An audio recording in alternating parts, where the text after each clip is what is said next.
This week on MotoMan, we meet a Canadian living in California, designing Japanese sports cars, and has a thing for sharks.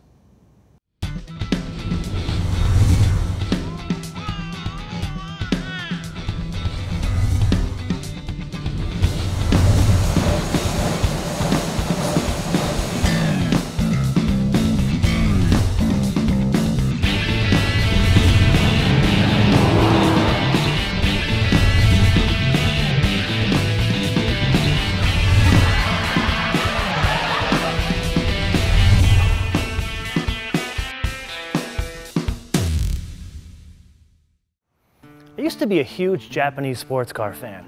In fact, I own two, the RX-7 and the Supra, and I love them both.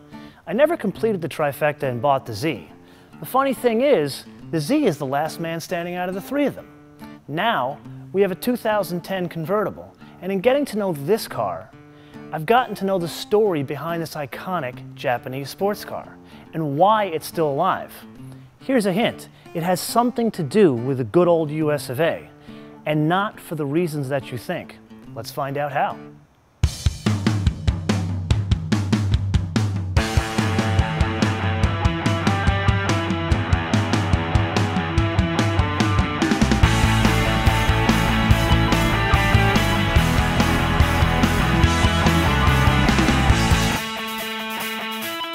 Driving new cars is really cool, but going back to where they're born, now that's MotoMan. So now we're at Nissan Design America, where this car was born. Let's go in and meet some of the people behind it.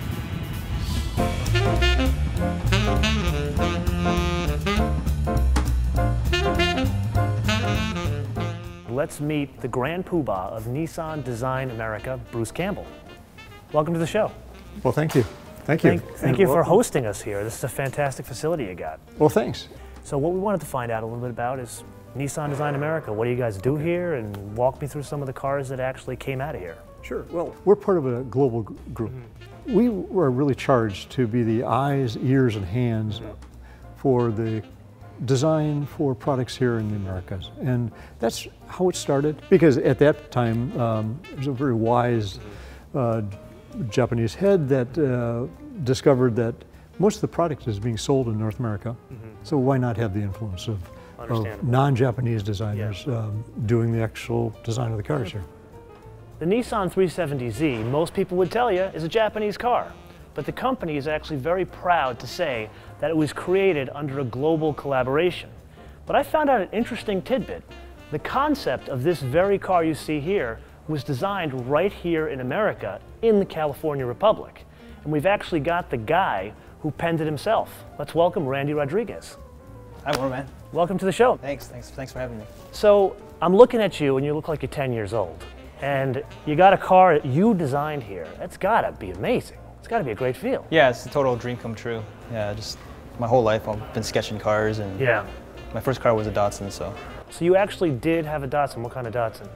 For those of you who don't know, Datsun was the name of Nissan before it became Nissan. Yeah. Anyway, go on. I had a 280Z when I was 14 years old. So your first car was actually a Z? You're not lying to us. You're not making this up. I've had about 10 Z cars my whole life. Really? So yeah, my family is a total Datsun Nissan family, and it's one of the big reasons why I wanted to work for Nissan. So how do you go from being a kid in Canada that had a Z as his first car to standing here with me with a car you designed that has a Z badge on it? My parents really wanted me to be a doctor. So you know, after high school, I went to a doctor of sorts. Yeah, I went to university to study that sciences, and you know, I realized that if I'm going to be happy in this life, I got to really follow my heart and do what I want to do, and that was to design cars. You know, after that, I left school and for a couple of years just worked like everywhere, gas stations, like digging ditches, just to save up money to go to design school. I mean, your dad's a mechanic and he can point at every new Z that comes out and say, my son actually did that? Yeah. It's gotta be totally cool. Yeah, they're pretty funny about it. Like my mom carries a magazine with me in it. Yeah. Shows people and stuff. So she doesn't have pictures of her grandkids in her wallet, she has pictures of a Z. Yeah, she has a picture of a Z. Now that's a good mom. Zs are special. They really are. And yeah, and speaking of specials, how did you get a kid that his first car was a Z to actually design the Z? Randy is a good example of the people that we actually employ here at Nissan Design America. Is there some like program that people should know about 14-year-olds that you're giving away Zs to kind of the farm team? It's simply, we hire the top of the class. We hire the people with the most talent and the most passion. Okay. These people are passionate about design. So now let's talk about Zs as it relates to Nissan Design America. Walk me back from 240Z forward. How much input have you guys had on the Z brand? Okay, well, obviously, the 240 was the first iconic sports car for Nissan. Yeah. It really gave us the ownership of that letter Z. Okay. So that's where it really all started. Okay. And I think everybody knows how that 240 kind of migrated to a sporty car. What happened after the 300 was the Z was really slated to die. That moment was just about the same moment as the alliance between Renault and Nissan. Funny thing, Mr. Goen was taking his, the Gimba tour, the tour that he did of all the facilities when he started. He came into our facility. We were working undercover of a kind of a counter proposal that we thought it was a crime to lose that letter Z. We had a small concept that was roughly a contemporary 240. Yeah. He simply saw that, and at that time he says, but of course we're going to do this. We'll continue this. So the Z was So in the really case of the reborn. French and the Americans worked well together. Yeah, of course, yeah. So the Z was reborn. So Statue of Liberty and Z all came from Franco-American relations. Again, the short story is from that moment the Z was reborn, and we were really starting to create the 350, which was, we had internally a debate, a big debate. How much retro, heritage design, how much modern design should it be? Okay, so let's talk about your car here. So from what I understand, you're the one that penned the concept for the latest Z. Yeah, I've been drawing Zs my whole life, and when they asked us to do the 370, the replacement for the 350, they wanted it to be a super evolution, and the concept was a erotic mechanism. So erotic mechanism. Yeah.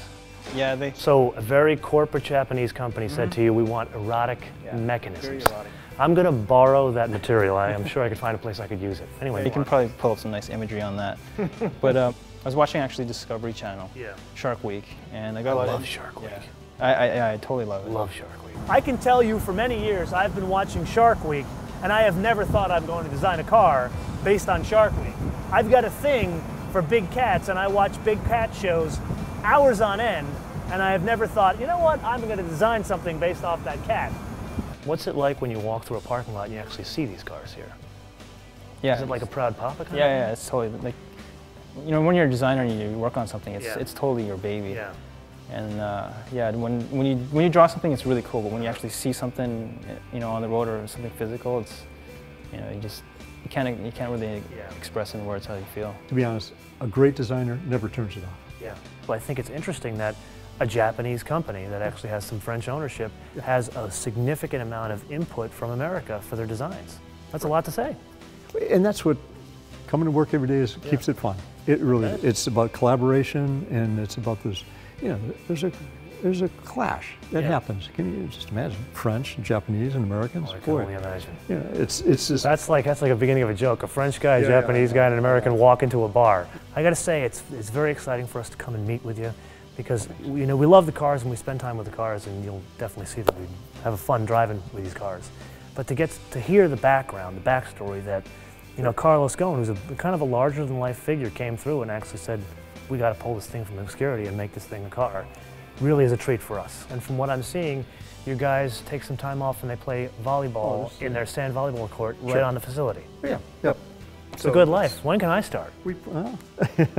I used to draw cars in my notebook. Send your CV and resume. I will do that. All right. Bruce, thank you very much for your time. I really appreciate it. I'm going to say thank you for joining us on MotoMan. Thanks, MotoMan. I really appreciate it, and thank you. I can't say congratulations enough. I mean, the fact that you had a Z car as your first car, then this is what you're designing now. When I grow up, I want to be this guy.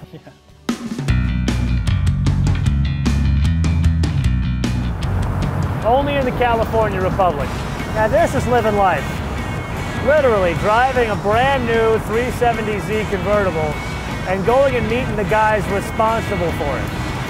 And the life that kid has, 31 years old, rides 2 motorcycles, has a Z that he designed himself, and works in that place with a sand volleyball court in the back.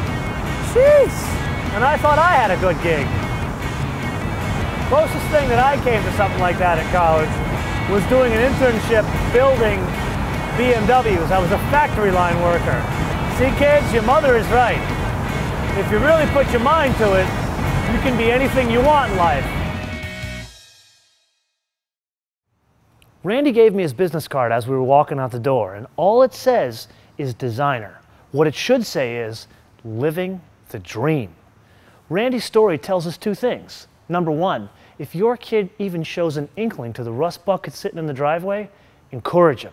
And number 2, make sure he watches Shark Week. A lot. The Z is more than an iconic sports car. It's a handful of people that have kept it alive for the past 40 years. Everyone from the French-Lebanese guy that said, "We must build this," to the Canadian kid that worked on a beat-up 280Z 17 years ago. That's why this iconic Japanese sports car is actually more than just Japanese. On the weekends, this is for enthusiasts to speed. Even the California Highway Patrol stays away from here. Oh, hey now. That's a bad day at the office. That's a very bad day at the office. How you doing? How you doing? Oh boy, this is a bad day at the office. It's all fun and games until someone gets hurt. Yeah, we don't like stop signs. See you later. Encourage him. And number 2, I'm gonna, see, of course, a Prius driver has to beep at me for driving too fast. And oh man, we got some air there. Woohoo! That's the Japanese version of good old boys.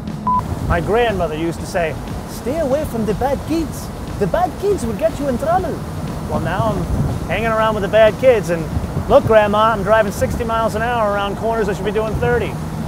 Hopefully the public's eye didn't see that.